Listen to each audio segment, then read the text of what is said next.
Getting unemployment benefits without even applying. We first brought you this story last week. Debit cards with potentially thousands of dollars on them ending up in people's mailboxes when they never asked for benefits.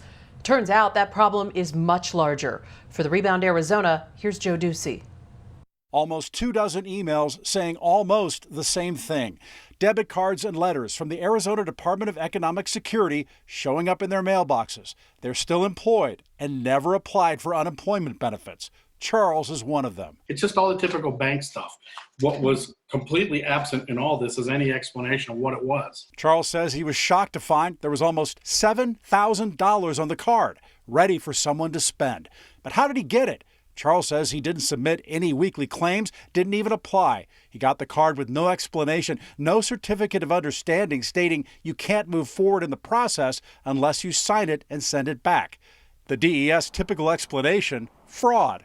Charles isn't buying it. I'm immediately sitting here trying to think to myself, okay, what would somebody else have to benefit by, applying for unemployment in my name and getting a card sent to me with the funds accessible to me, still in my account, nobody's taken the money. More than 20 people let me know they received surprise money, and most of them have the same story. They didn't apply for unemployment. They reached out to DES and didn't hear back. And we're talking about a lot of money. Along with Charles' $7,000, Paul also got $7,000 from DES. Victoria, more than $8,000. Jack, $8,500. But the biggest payment, $28,000, potentially headed to John. He took a different approach to answers from DES. Not getting a response, I was getting concerned. I turned to my state senator, Heather Carter, in District 15, and she turned it over to DES, and they immediately called me the next morning. John says his conversation with a DES investigator led to some red flags. So read me the date of birth they put in. Well, the date of birth, they have my year right, but they're totally wrong in the month and the day. And so I said, what do they have for my driver's license number? And she read it totally wrong, totally not.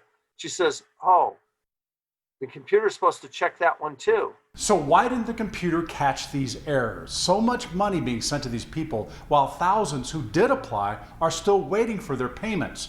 Couldn't these just be errors, money sent by mistake? DES stands by their fraud claim, saying scammers using someone else's identity often provide bank information that is not verifiable. That triggers an electronic payment card to the address used in the claim, but their protocol was recently modified. DES says they've doubled their fraud staff, but all of these people say they reached out. John is the only one who says he heard back.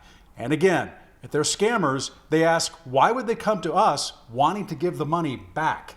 We've added up about $60,000 in benefits that went to people who say they never applied for unemployment.